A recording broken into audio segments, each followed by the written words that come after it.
బాగున్నారా అందరూ? Welcome back to our channel మీ ఆంధ్ర అమ్మాయి.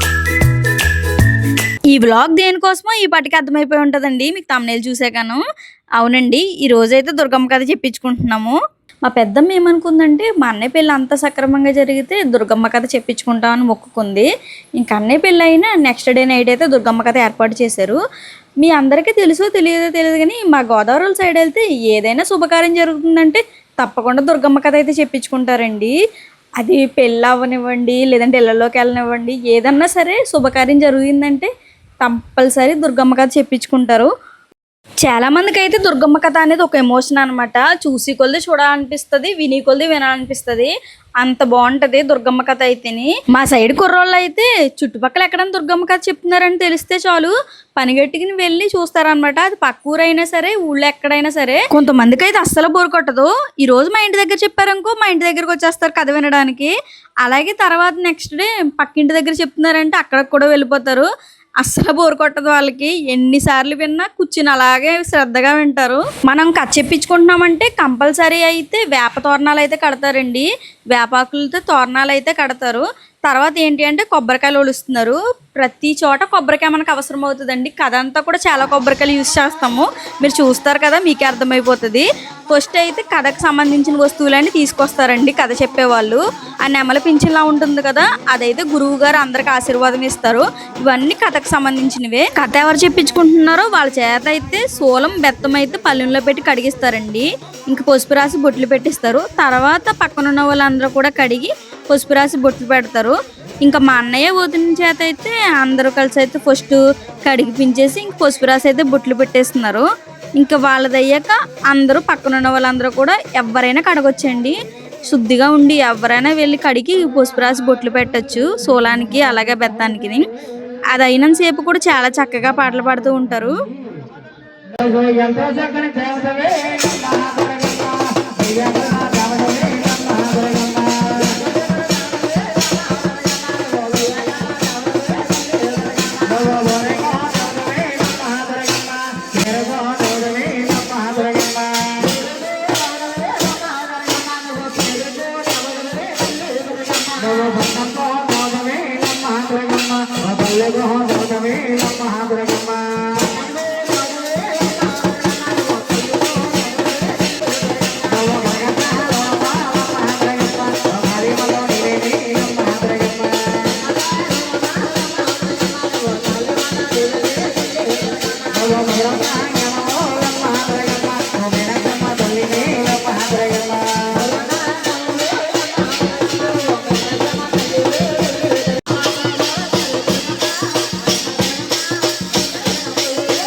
ఆ కడగడం పూర్తవగానే పెట్టెత్తుకునైతే వస్తారండి. ఆ పెట్టెలో అయితే దుర్గమ్మ కథకు సంబంధించిన వస్తువులు అన్నీ ఉంటాయి. అమ్మ కిరీటం అన్నీ కూడాను.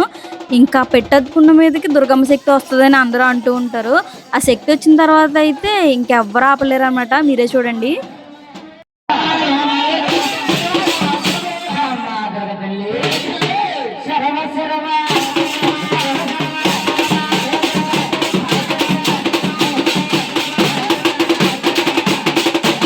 అమ్మవారు శాంతించడానికి అయితే ఇంకా పెట్టికి కొబ్బరికాయ దిష్టి తీసి తర్వాత పెట్టికి పసుపు కుంకుమ అన్ని రాసి దిష్టి అయితే తీస్తారండి బియ్యంతోని కట్టను. ఇంకా అదంతా జరుగుతూ ఉండగా ఇంకా అమ్మవారి శక్తి ఆ పెట్టి అట్టుకున్న అతని మీదకే ఉంటుందని అందరూ భావించి ఆయన కాలుకు కూడా దండం పెట్టుకుంటారు.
ఆ పెట్టిగా అయితే దిష్టి తీయడం, కొబ్బరికాయ కొట్టడం, పసుపు కుంకుమ రాయడం అన్నీ చెప్పాను కదా. అంత కార్యక్రమం అయ్యాక హారతి ఇచ్చి లోపలికైతే తీసుకొస్తారండి ఆ పెట్టిని లోపలికి తీసుకువెళ్ళగానే ఇక్కడైతే గురువు గారు అలివేలు మంగాదేవికి తన తండ్రి చెప్పిన జాగ్రత్తలు అయితే మా వదిన గారికి చెప్తున్నారండి.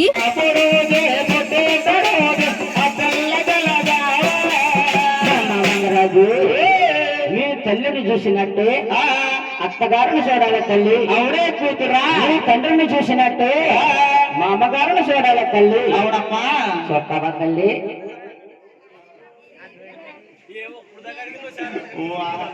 చూస్తావా తల్లి? అమ్మాయికి పోయి మాట్లాడుతుంది. అమ్మా మంగరాజు నీ తమ్ముళ్ళని చూసినట్టే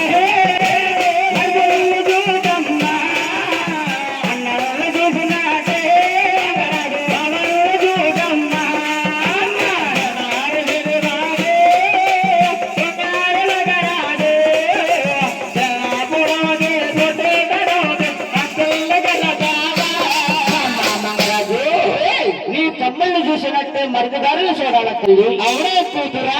అన్నగారులు చూసినట్టే బాబుగారులు చూడాలి తల్లి. అవునమ్మా. అమ్మా మంగరాజు నీ తోడు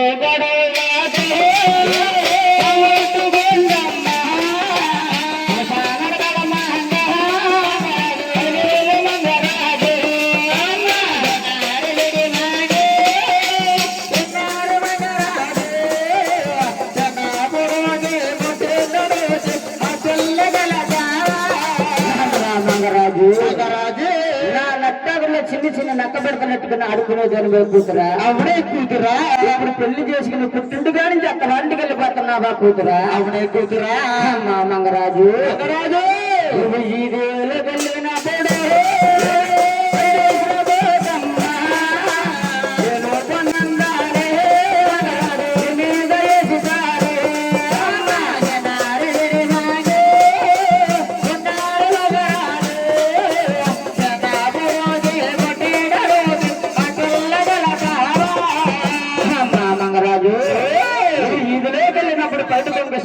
కూతురా. అవునే కూతురా. ఏకులేండి కూతురా. కాకులు అంటారా కూతురా. అవునమ్మా. లేనిపోయిన నిందరు నీ మీద ఇస్తారా కూతురా. అవునే కూతురా. అమ్మా మంగరాజు నట్టంటారా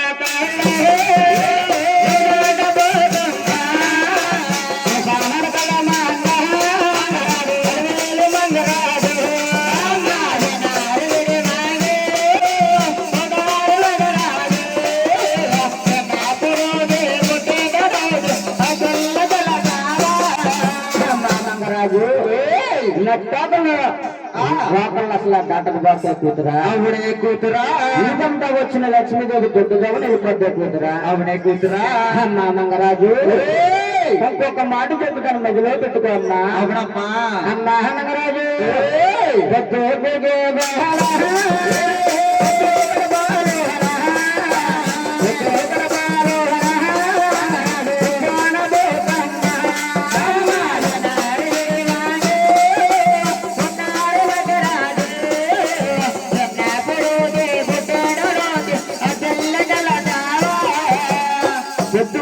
కొత్త కడుపులు ఎందుకు కూర్చోవద్దంటారు తెలుసా తల్లి? మా అత్తగారికి తెలిసేమో. నీకు తెలుసా?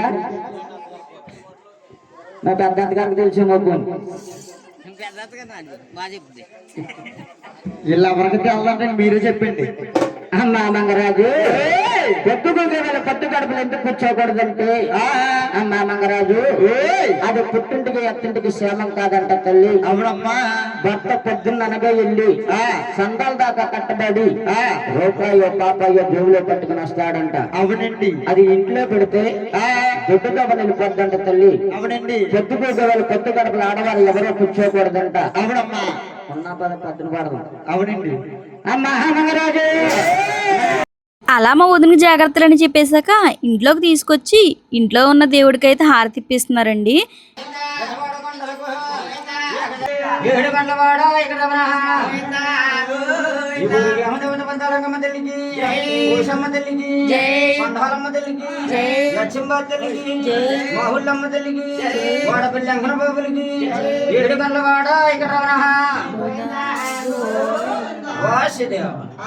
ఇంట్లో పూజ పూర్తవగానే బయట కూడా పూజ చేస్తారండి దుర్గమ్మ తల్లి పటం పెట్టి. అక్కడ చేసే దీపారాధన ఏంటి అంటే దుర్గమ్మ కథ అయ్యేంత వరకు వెలుగుతూనే ఉండాలి. ఈ దుర్గమ్మ కథ నైట్ 7కి అయితే స్టార్ట్ చేస్తారండి. తెల్లవారు దాకా చెప్తూనే ఉంటారు కథ. ఇన్ని వాళ్ళకైతే చాలా ఇంట్రెస్టింగ్ ఉంటుందని చెప్పాను కదా. అంతేకాకుండా కథ అంతా అయిపోయాక లాస్ట్ అమ్మవారిని పిలుస్తారు. అమ్మవారు వచ్చినప్పుడు వైబే వేరండి. ఫుల్ ఎనర్జీ వచ్చేస్తుంది. ఎంత నీరసంగా ఉన్నా కూడా అన్నా సరే ఓ అని ఊగిపోతారు అమ్మవారిని చూసిన తర్వాత. అంత ఎనర్జీ వస్తుంది. ఇక్కడ దీపారాధన దుర్గమ్మ కథ అయ్యే వరకు వెలుగుతూనే ఉండాలన్నాను కదండి. అంతేకాకుండా ఇప్పుడు కోల కూడా జరుగుతుంది. వెంకటేశ్వర స్వామి కోల. ఆ కోల కూడా అంతే నైట్ వెలుగుతూనే ఉండాలి. కథ అయ్యే వరకు కూడా వెలుగుతూనే ఉండాలి. ఇంకెవరో ఒకరు కూర్చుని పక్క నుంచి ఆయిల్ పోస్తూనే ఉంటారు. అస్సలు కొంచెం కూడా దానికి ఆరకుండా ప్రతిసారి నూనె పోస్తూనే ఉంటారు. బయట పూజ అంతా పూర్తయ్యాక ఇంకా అమ్మవారికి దండం పెట్టుకుని ఇంకా అమ్మవారికి ఇష్టమైన ధూపం అయితే వేస్తున్నారండి. ఆ ధూపం వేసాక పూజ అయితే పూర్తవుతుంది. ఇంకా లాస్ట్కి అయితే అమ్మవారి పూజ చాలా బాగా జరిగింది. మీకు అమ్మవారి ఫోటో పక్కన ఇత్తడి బిందె అయితే కనిపిస్తుంది కదండి. ఆ ఇత్తడి బిందులోనే కోల అయితే పెడతారు ఆ వాటర్లోని. ఇంక కోల కూడా ప్రారంభమైందండి. నాకైతే చాలా ఇష్టం అనమాట. మా ఊళ్ళో వాళ్ళు చెప్తున్నారు ఈ కథ. మా ఊర్లో సాయి అని కోల చేస్తారనమాట. ఆయన అయితే చాలా బాగా చేస్తారు. ఇంక చూసి కొద్ది చూడాలనిపిస్తుంది. ఇంకా ఇప్పుడైతే కోల కూడా ప్రారంభం అవుతుంది. కోల పట్టుకున్న అతనికి అయితే వెంకటేశ్వర స్వామి శక్తి వస్తుందని అందరూ నమ్ముతారండి. ఇంకా కోల ఆయన దగ్గర నుంచి లాక్కోవడానికి ఎంత కష్టపడ్డారా అన్నది మీరే చూడండి. ఆ కోల ఆయన దగ్గర నుంచి లాక్కుని ఆ బిందులో పెట్టేదాకా కూడా కథ మొదలు పెట్టరు. ఫస్ట్ అయితే కోల అవ్వాల్సిందే. ఆ కోల పూర్తయ్యాక కథ మొదలు పెడతారు. ఇంకా వెంకటేశ్వర స్వామి అయితే కోల ప్రారంభం అవుతుందని చెప్పాను కదా. ఇప్పుడు మొదలైపోయిందండి.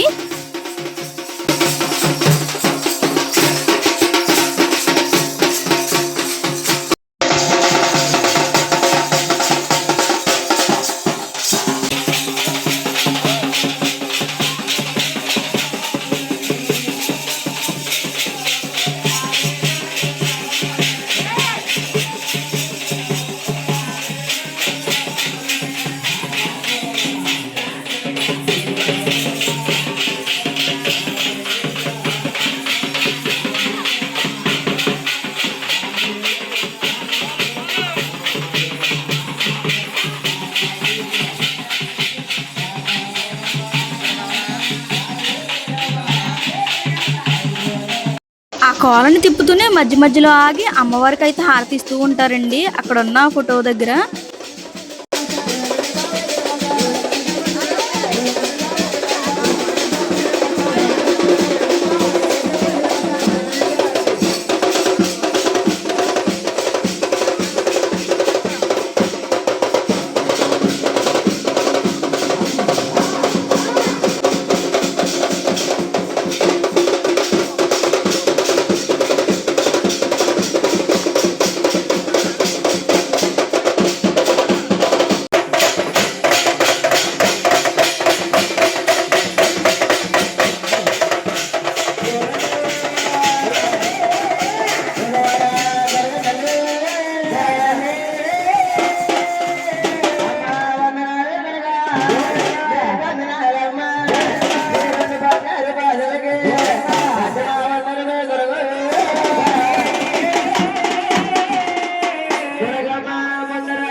అమ్మ దుర్గమ్మ తల్లి అమ్మ పూజలకు తల్లి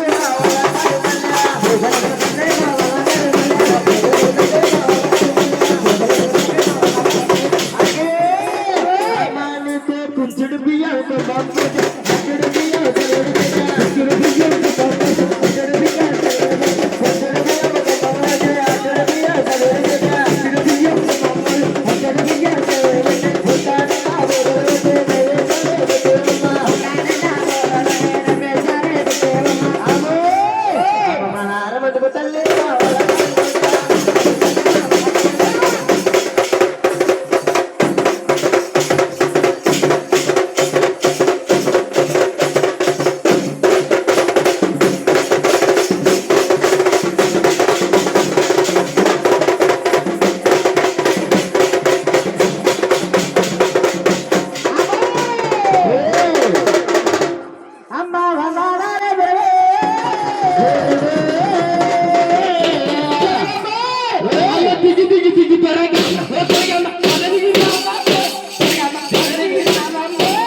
ఆ కోల అవుతుండగానే అందరినీ పిలిచి ఆ కోలలోంచి వచ్చిన పొగతో అయితే బొట్టు పెడతారండి. ఇంకా అందరూ కంపల్సరీ వెళ్ళి బొట్టు పెట్టించుకుంటారు. ఇంకొకళ్ళ వెనకాల ఒకళ్ళు వెళ్తూనే ఉంటారు పెట్టించుకోవడానికి.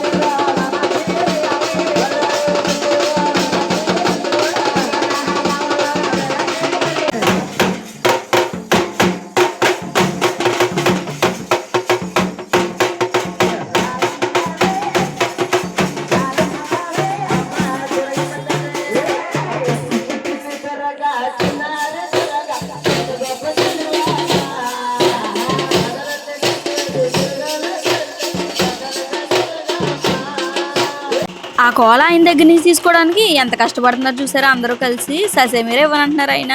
ఎంత కష్టపడుతున్నా ఒక 4-5 లాగుతున్నా సరే కోల అయితే ఆయన చేతిలోంచి రావట్లేదు.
ఫైనలీ కోల అయితే తీసేసుకున్నారండి. కోల తీసుకోగానే కోల పట్టుకున్న అతను అయితే మొత్తం వీక్ అయిపోతారు.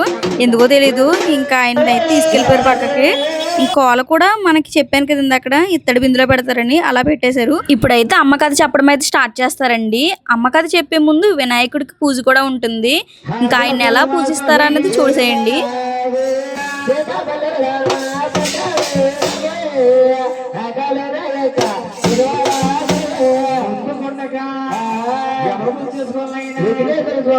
ముందుగా చేయాలండి. ఏ పూజకైనా సరే ముందుకుండగా విఘ్నేశ్వర స్వామి వారిని తలుచుకుంటారంట. అవునండి. ఈ దుర్గమ్మ సేవలో కూడా ముందుకుండగా విఘ్నేశ్వర స్వామి వారిని తలుచుకుంటామంట. అవునండి. ఎలాగంటారు?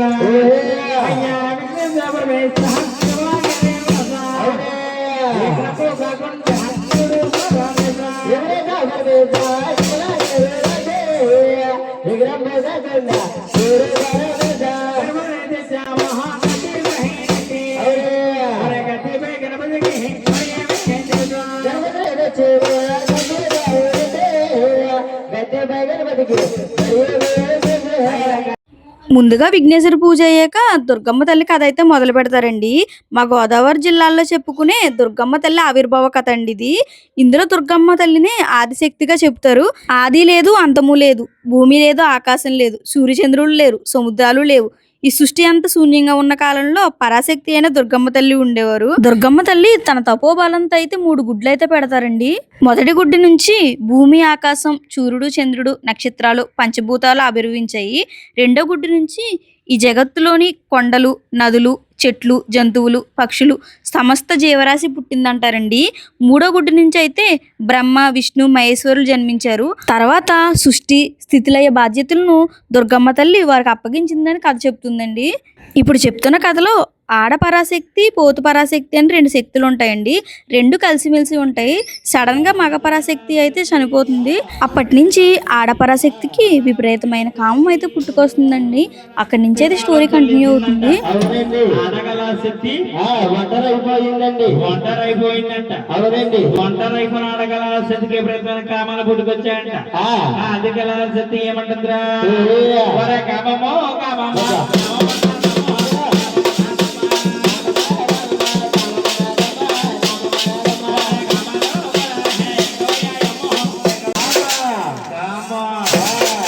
కేకలేసేసరికి అరే రే అధికల స్థితికి ఒక ఆలోచన వచ్చిందంట. అరే రే గుడ్డులో పుట్టారు 3 భగవంతులు. పుట్టిన బిడ్డ నాకు మనవాళ్ళు, నాకు వాళ్ళ మనవాళ్ళు అవుతారు. మామకి మనవుడికి తప్పు లేదని చక్కగా నాయన బ్రహ్మ పట్టాల బ్రహ్మదేవుడి దగ్గరికి అధికల శక్తి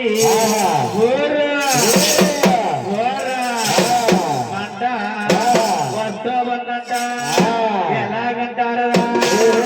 అయ్యా వరమంట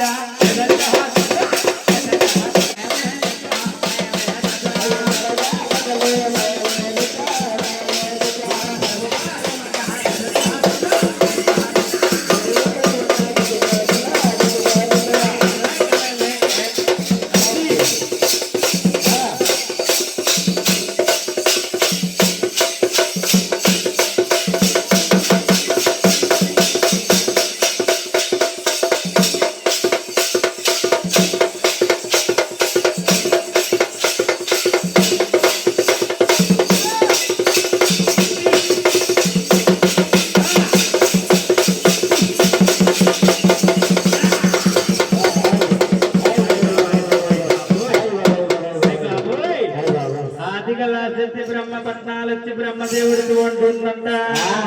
చక్కగా ఏమంటుందంటారా? అవును రావు బ్రహ్మ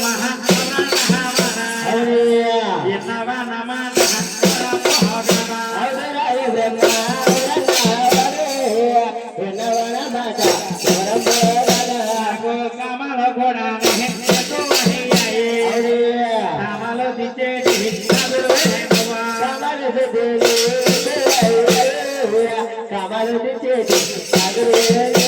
చక్కగా నాయన అధిక శిశు బ్రహ్మదేవుడు అంటూ ఉన్నాడంట. అమ్మా అనేసరికి అధిక వాసిద్ద అంటుందంట. నాకు కామాలు పెరుగుకొచ్చాయి. కామాలు తెచ్చే నాథుడివి నువ్వే బ్రహ్మ.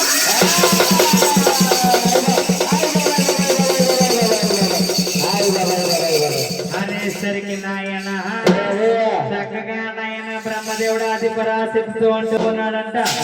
అమ్మా నువ్వు చూస్తే నాకు తల్లివమ్మా. తల్లికి బిడ్డకి కాదమ్మా, ఇటు వరుస కాదమ్మా.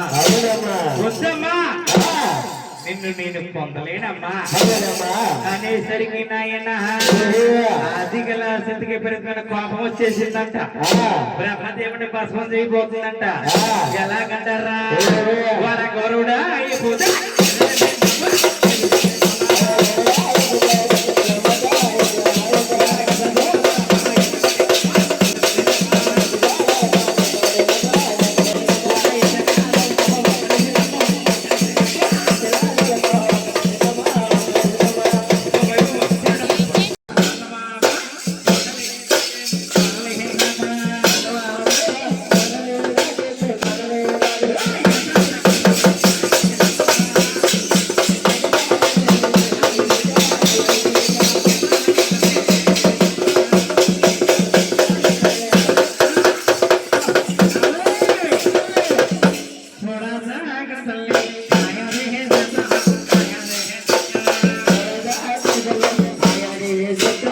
ఆదిపరాశక్తి తన కామం తీర్చమని బ్రహ్మ దగ్గరికి వెళ్తే నిరాకరిస్తాడు, అలాగే విష్ణు దగ్గరికి వెళ్ళినా నిరాకరిస్తాడు కదా. ఫైనల్గా శివుడి దగ్గరికి వేస్తుంది. శివుడు ఏం చేశాడు అన్నది ఇంకా స్టోరీ కంటిన్యూ అవుతుంది.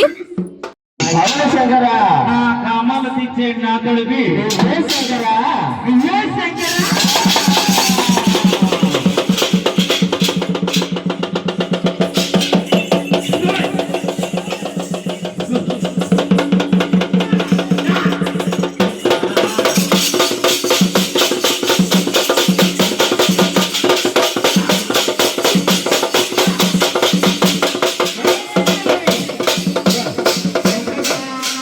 అవునమ్మా, అనేసరికి అది గల శక్తి శంకరుడు తోటుందంట.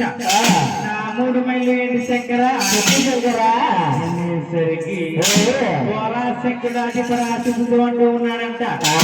అమ్మా నువ్వు ముందు కొండ కాపాడతావమ్మా, అది నీకు 1 మైలు అమ్మా. అమ్మా నువ్వు 12 సంవత్సరాలకి ప్రవేశాలు అవుతావమ్మా, అది నీ 2 మైలమ్మా. అమ్మా నీకు నెలలా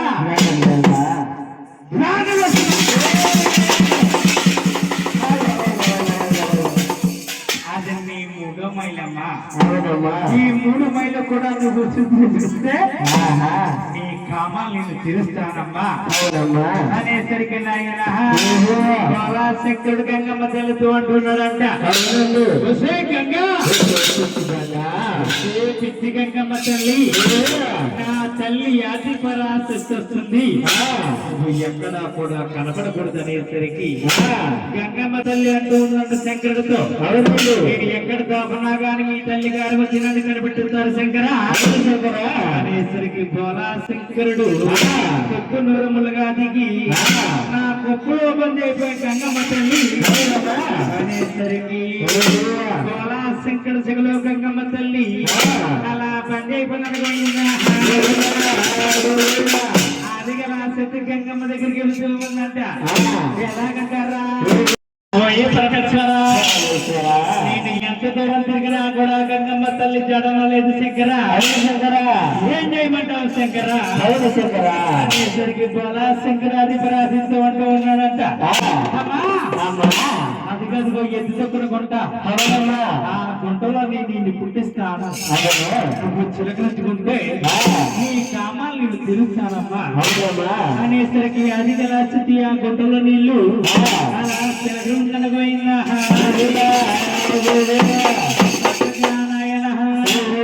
చిలకరించుకునే సమయంలో అది గల సత్య వెయ్యి తాళ్ళ పొడుగు మెరిగిపోయిందంట. శంకరుడు చూస్తే భూలోకాన్న దేవున్నారంట. చక్కగా నాయన మీ 3 నేత్రం నాకు కావాలి, అమ్మా నీ పటాకత్తు కూడా నాకు కావాలమ్మా. అమ్మా నీ మెల్లో హారాలు కూడా నాకు కావాలమ్మా. ఒంటి మీద నుండి పొగ లేకుండా బోలా శంకరుడు అది పరాశక్తి నిలబెట్టాడంట. అమ్మా నువ్వు చూస్తే 1000 తాళ్ళ పొడుగున్నావు, నేను చూస్తే భూలోకాన్నంతే ఉన్నానమ్మా. గురిగమ్మ నా తల్లి భక్త కొరుగున్నాడంట. ఈ ఆదిగల శక్తి మరిగిందనుకోయిందా చక్కగా నాయన శంకరుడు ఏం చేశాడు రా ఆది పరాశక్తిని భస్మం చేయబోతున్నాడంట. ఆదిగల శక్తి ఆభరణాలన్నీ కూడా ధరించాడంట.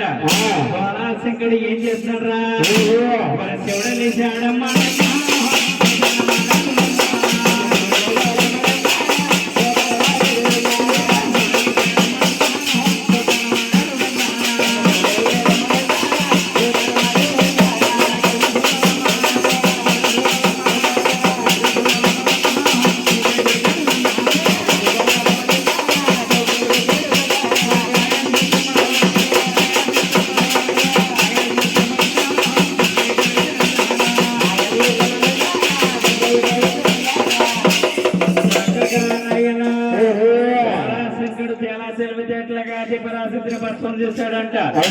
భస్మం అయిపోయిన బూర్దులో 5 భాగాలుగా తీశాడంట.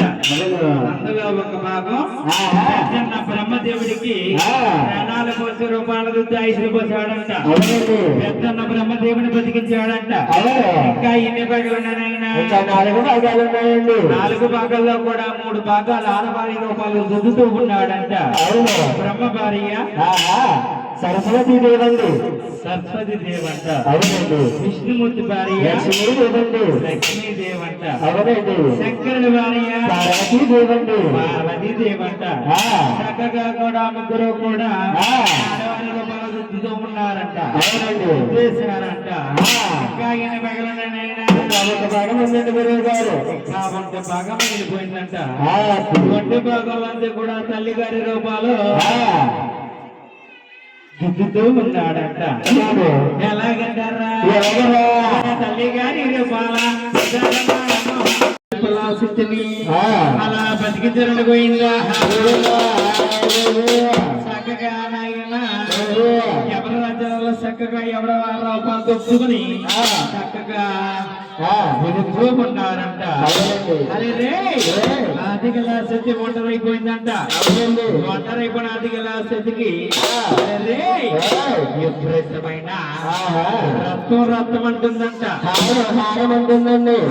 హారం అంటుందంట. నాలుగు మూలు తలకాయలు కూడా ఎగనరికేస్తుందంట. నరికిన తల్లన్ని దండగా గుచ్చుకుని మెల్లో వేసుకుందంట. కాళికాదేవిగా అవతరించిందంట. కాళికాదేవి ఎలా అవతరించిందో చెప్పడం పూర్తయ్యాక తర్వాత విష్ణుమూర్తి లక్ష్మీదేవి ఘట్టం అయితే మొదలవుతుందండి. ఒకసారి మహర్షులు యజ్ఞం చేశారు. ఆ యజ్ఞం ఫలం ఎవరికి ఇవ్వాలో తెలుసుకోవడానికి భృగు మహర్షి బ్రహ్మ విష్ణు మహేశ్వరుల దగ్గరికి అయితే వెళ్ళారంటండి. మొదట బ్రహ్మదేవుడి దగ్గరికి వెళ్తే అక్కడ సరైన గౌరవం ఇవ్వలేదని కోపాన్ని అదుపులో పెట్టుకుని శివుడి దగ్గరికి అయితే వెళ్తారండి. శివుడి దగ్గర కూడా ఆయనకి గౌరవం దొరకలేదని భావించి విష్ణు దగ్గరికి అయితే వెళ్తారండి. భృగు మహర్షి విష్ణుమూర్తి ఛాతిపై కాలుతో తన్నుతారండి. అప్పుడు విష్ణుమూర్తి కోప్పడకుండా మహర్షి మీ కాలుకి నొప్పి అయిందా అని అడిగి భృగు మహర్షి పాదాలైతే పట్టుకుంటారండి. దీంతో విష్ణువు అత్యంత సహనశీలి అని భృగు మహర్షి అయితే గ్రహిస్తారు. కానీ విష్ణుమూర్తి వక్షస్థలంలో నివసించే లక్ష్మీదేవి దీనిని అవమానంగా భావించి వైకుంఠాన్ని వదిలిచి భూలోకం అయితే వచ్చేస్తుంది కదండి. లక్ష్మీదేవి వెళ్ళిపోవడంతో విష్ణుమూర్తి కూడా ఆమె కోసం భూమికి అయితే వచ్చి తిరుమల వెంకటేశ్వర టెంపుల్ ప్రాంతంలోని శేషాద్రి కొండపై శ్రీనివాసుడిగా నివసించారు. ఆ లక్ష్మీదేవి పద్మావతి దేవిగా అవతరించిందని చెప్తూ లక్ష్మీదేవికి శ్రీనివాసుడికి అదేనండి మన పద్మావతికి శ్రీనివాసుడికి కళ్యాణం చేయడానికి దుర్గమ్మ తల్లి ఏం చేసిందా అన్నదైతే స్టోరీ ఉంటుందండి. ఈ స్టోరీలో ఎలా ఉంటుందంటే శ్రీనివాసుడికి పద్మావతి అమ్మవారికి కళ్యాణం చేయమని దుర్గమ్మని అయితే పిలుస్తారండి. పద్మావతి అమ్మని పెళ్లి చేసుకొని శ్రీనివాసుడు అయితే దాక్కుంటాడంట. ఇంకా దుర్గమ్మ తల్లి శ్రీనివాసుని వెతికి తీసుకొచ్చి శ్రీనివాసుడికి పద్మావతి అమ్మకైతే పెళ్లి చేస్తారండి. ఇప్పుడు అమ్మని ఎలా పిలుస్తున్నారో కూడా చూడండి. దుర్గమ్మ తల్లిని అయితే ఇప్పుడు పిలుస్తున్నారు రమ్మని. దుర్గమ్మ వస్తున్నప్పుడు అయితే అందరికీ గూస్బంప్స్ వస్తాయండి. నిజంగా చెప్తున్నాను, ఎనర్జీ లేని వాళ్ళకి కూడా ఎనర్జీ వస్తుంది. అమ్మ అలాగ నడుస్తూ ఉంటే అలా నృత్యం చేస్తూ ఉంటే నిజంగా చూసి కొద్ది చూడాలనిపిస్తుందండి. ఇప్పుడైతే అమ్మని పిలుస్తున్నారని చెప్పాను కదా. పిలిచిన తర్వాత కొంతసేపటికి అమ్మ అయితే వస్తుంది. వచ్చిన తర్వాత మామూలుగా ఉండదండి. నిజంగాను ఎనర్జీ హైలోకి వెళ్ళిపోతుంది. చూసేయండి మీరు కూడా.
దుర్గమ్మ అయితే వచ్చేసిందండి.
ఇప్పుడు కర్పూరం అయితే వెలిగిస్తారండి 11 మెట్ల కింద.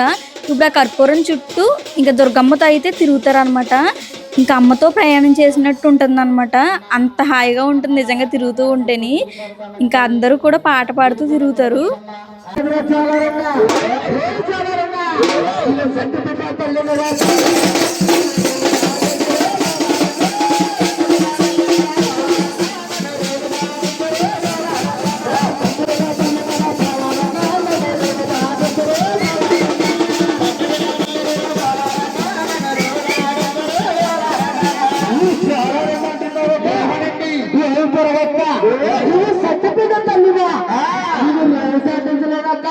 లాస్ట్ కి అయితే అమ్మవారిని కూర్చోబెట్టి అందరూ కాలు కడిగి నెత్తి మీద అయితే నీళ్ళు జిమ్ముకుని ఇంకా అమ్మకైతే బొట్టు పెట్టి ఆశీర్వాదం తీసుకుంటారండి. మా వాళ్ళైతే దుర్గమ్మ వచ్చిన దగ్గర నుంచి ముగించేస్తారు. కొంతమంది ఏంటంటే పద్మావతి శ్రీనివాసుడు కళ్యాణం కూడా చేయించుకుంటారు అనమాట. ఇంకా మేమైతే ఇక్కడితోనే ముగించేసాం కథ అయితే చాలా బాగా జరిగిందండి. చాలా మంది మేల్కొనే చూశారు. నేనైతే అస్సలు పడుకోలేదు. ఫస్ట్ నుంచి లాస్ట్ వరకు కూడా చూశాను. చాలా ఇంట్రెస్టింగ్ గా చూశాను అనమాట. ఒకసారి కాదు ఎన్నిసార్లు చూసినా సరే నాకు అలా ఇంట్రెస్టింగ్ గా చూడాలనిపిస్తుంది అమ్మ కథ. మా గోదావరి జిల్లాలో పెద్దల దగ్గర నుంచి వింటూ వచ్చిన దుర్గమ్మ కథను నాకు తెలిసినంత వరకు మీతో పంచుకున్నానండి. గ్రామాన్ని బట్టి కథలో చిన్న చిన్న మార్పులు ఉండొచ్చు. ఏమైనా తప్పు ఉంటే పెద్ద మనుషులతో క్షమించండి. మీకు తెలిసిన వర్షన్ ఉంటే నాకు కామెంట్లో చెప్పండి.